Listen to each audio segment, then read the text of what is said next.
Hello friends, ఎలా ఉన్నారందరూ? నేను మీ Anusha. Welcome back to Telugu Ruchulu. ఈరోజు పుల్ల పుల్లగా, తియ్య తియ్యగా ఉండే యాపిల్ జామ్‌ని ఇంట్లోనే ఎంత ఈజీగా ప్రిపేర్ చేసుకోవచ్చో చూద్దాం. ఈరోజు తెలుగు రుచుల్లో నేను మీకు మంచి జామ్‌ని పరిచయం చేయబోతున్నానండి. యాపిల్‌తో నేను చేస్తున్నాను ఈ జామ్‌ని. ప్రతి ఒక్కరి ఇంట్లోనూ రెగ్యులర్‌గా ఉండాల్సిందే కదండీ ఈ జామ్ అనేది. మనకి ఇంట్లో ఏది అవైలబుల్‌గా లేకపోయినా గానీ జామ్ అయితే అందరి ఇంట్లో ఫ్రిడ్జ్‌లో ఉంటుందండి. చపాతీల్లోకి గానీ, బ్రెడ్‌లోకి గానీ కంపల్సరీగా యూజ్ చేస్తూ ఉంటారు కదా! కానీ మనం బయట నుంచి తెచ్చుకోవటం అంత మంచిది కాదు కదండీ. వాళ్ళు ప్రిజర్వేటివ్స్ అవన్నీ వాడతారు. అందుకోసమని చెప్పేసని నేను చాలా న్యాచురల్‌గా ఇంట్లోనే ఈజీగా ప్రిపేర్ చేస్తున్నానండి. ఇందుట్లో ఫుడ్ కలర్స్ కానీ, కెమికల్స్ కానీ ఇంకేమీ యూజ్ చేయట్లేదు. జస్ట్ నేను యాపిల్‌తో ఎట్లా చూస్తారా ఎట్లా చేస్తున్నానో మీరు ఈజీగా మీకు అర్థమవుతుందండి. మీరు కూడా చాలా సింపుల్‌గా ఇంట్లో ప్రిపేర్ చేసుకోవచ్చు. చాలా తక్కువ టైంలోనే ప్రిపేర్ చేసుకోవచ్చండి. ఓకే అండి. ఇంక ప్రొసీజర్‌లోకి వెళ్దాము. ముందుగా నేను 4, 5 యాపిల్స్ తీసుకున్నానండి. 4 యాపిల్స్ తీసుకున్నాను. అవన్నీ శుభ్రంగా వాష్ చేసుకొని, ముందుగా ఈ విధంగా చూపించిన విధంగా చిన్న చిన్న ముక్కలుగా కట్ చేసుకోవాలండి. పైన పీలేం తీయాల్సిన అవసరం ఉండదు దీనికోసం అని చెప్పి. ఇలా పీసెస్‌గా కట్ చేసుకొని పెట్టుకోవాలి. అన్నీ ఈ విధంగా కట్ చేసి పెట్టుకున్న తర్వాత ఇందుట్లోకి మనం ఫుడ్ కలర్ యూజ్ చేయట్లేదని చెప్పాను కదండీ! దానికోసం అని చెప్పేసని కలర్ కోసం నేను బీట్రూట్‌ని యూజ్ చేస్తున్నానండి. బీట్రూట్ కూడా మనకి ఎంతో మంచిది కదండీ హెల్త్‌కి. మన బ్లడ్ చాలా ప్యూరిఫై అవుతుంది. బీట్రూట్ తినటం వల్ల మన హెల్త్‌కి కూడా చాలా మంచిది. అందుకోసం అని చెప్పేసని నేను ఈ జామ్‌లో బీట్రూట్‌ని కూడా యాడ్ చేస్తున్నాను. ఇప్పుడు స్టవ్ పైన వాటర్ పెట్టుకోవాలి. ఆ తర్వాత అందుట్లోకి మనం ముందుగా కట్ చేసి పెట్టుకున్న యాపిల్ ముక్కలు వేసుకోవాలి. తర్వాత అందుట్లోకి మనం సన్నగా కట్ చేసి పెట్టుకున్న బీట్రూట్ ముక్కలు కూడా యాడ్ చేసుకోవాలి. ఇవి ఉడకడానికి ఒక 10 మినిట్స్ వరకు టైం పడుతుందండి. ఎందుకంటే అది కొంచెం మెత్తగా అవ్వాలి కదా! అందుకోసం అని చెప్పేసని. అందుట్లోనే ఒక చిన్న దాల్చిన చెక్క ముక్క కూడా వేసుకోవాలండి. ఒక చిటికెడొచ్చేసి సాల్ట్ వేసుకోవాలి. దాల్చిన చెక్క ఎందుకంటే మంచి ఫ్లేవర్ ఒస్తుంది. జామ్ అనేది కొంచెం తింటూ ఉంటే లైట్ స్పైసీగా ఉంటుందనమాట. పూర్తి స్వీట్‌గా కాకుండా దాల్చిన చెక్క కూడా మంచిది కదండీ మన గొంతు కోసం అని చెప్పేసని. అది ఒకసారి మనం ఇదంతా కలుపుకుంటూ ఉండాలండి మధ్య మధ్యలో. ఎందుకంటే ఈవెన్‌గా అన్ని వైపులు కూడా ఇది ఉడకాలి కదండీ.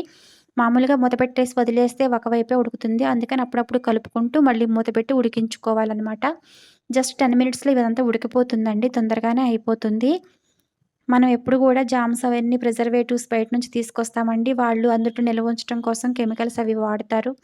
ఏ ఫ్రూట్స్ వాడతారో, ఎలాంటివి వాడతారో మనకు తెలీదు కదండీ. మనం ఇంట్లోనే ప్రిపేర్ చేసుకోవచ్చు. ఒక యాపిల్‌తోనే కాదండి మిక్స్డ్ ఫ్రూట్స్ కూడా చేసుకోవచ్చు. అన్ని రకాల ఫ్రూట్స్ కలిపి అది ఇంకొకసారి నేను మీకు చూపిస్తాను. ఈరోజైతే నేను జస్ట్ యాపిల్‌తోటి చేసి చూపిస్తున్నాను. అవి కొంచెం చల్లారిపోయిన తర్వాత ఇప్పుడు ఉడికించుకున్నాం కదండీ! అదంతా చల్లారిపోయిన తర్వాత దాన్ని మనం మిక్సీలోకి తీసుకొని ఈ విధంగా మెత్తటి ప్యూరీలాగా ప్రిపేర్ చేసుకోవాలి. ఇప్పుడు దీన్ని మనం వడకట్టుకుందామండి. ఒక గిన్నెలోకి తీసుకొని దాన్ని మొత్తం ప్యూర్ చేసుకుందాము. ఎందుకంటే మనకి జామ్ అనేది చాలా క్లియర్‌గా ఉండాలి. మధ్య మధ్యలో ఏమి పలుకులు ఉండకూడదు కదా! అందుకోసమని చెప్పేసని ఇదంతా ఫిల్టర్ చేస్తున్నాను. చూసారు కదా! మొత్తం ఫిల్టర్ అయిపోయింది. జస్ట్ పైన పీల్ మాత్రమే మిగిలిపోయింది. అది పడేయొచ్చండి. నాట్ ఎన్ ఇష్యూ అదేం ప్రాబ్లమ్ లేదు. ఇంకా అది ఎందుకు యూజ్ అవ్వదనమాట. ఓన్లీ అదంతా పీలే కదా! అందుకోసమని చెప్పేసని. ఇది చూస్తున్నారు కదా! జ్యూస్ అనేది చాలా క్లియర్‌గా ఉంది కదా! ఈ విధంగా ప్రిపేర్ అయిపోయిన దాన్ని ఇప్పుడు మనం బాయిల్ చేసుకుందాము. స్టవ్ పైన ఒక చిన్న ప్యాన్ పెట్టుకోవాలి. మనం తయారు చేసుకున్న క్వాంటిటీని బట్టి చిన్న కళాయే పెట్టుకున్నాను నేను. కొంచెమే చేస్తున్నాను కాబట్టి.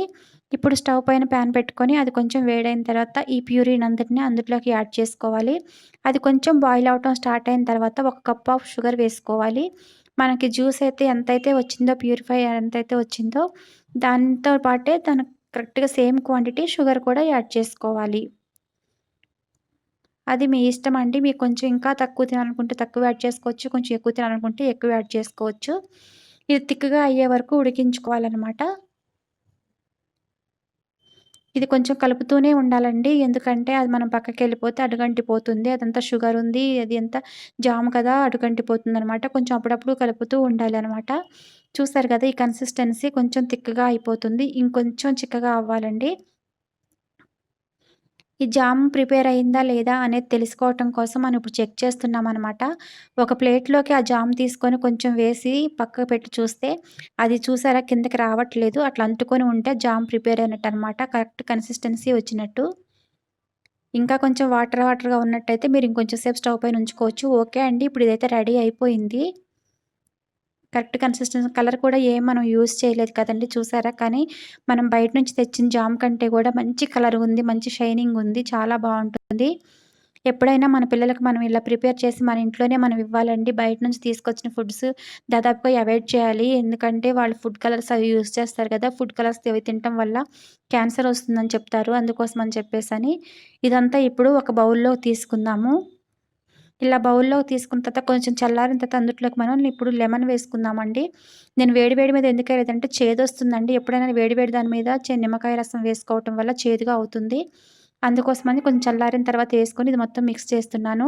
బయటైతే ఈ టైంలో వాళ్ళు సిట్రిక్ యాసిడ్ అని ఒక కెమికల్ ఉంటుందండి. అది కలుపుతారు నిలవుండటం కోసం అని చెప్పేసని. మనం అది కలపకోకుండా నిమ్మరసం యూజ్ చేస్తున్నాము నేచురల్‌గా. అయినా గాని ఇది ఒక 1 మంత్ వరకు మనకి ఎటువంటి ప్రాబ్లమ్ లేకుండా ఉంటుందండి. ఫ్రిడ్జ్‌లో కూడా పెట్టాల్సిన అవసరం లేదు. చాలా బావుంది కదండీ! మీరు కూడా తప్పకుండా ఈ రెసిపీని ట్రై చేసి మీకెలా కుదిరిందో నాకు తెలియచేయండి.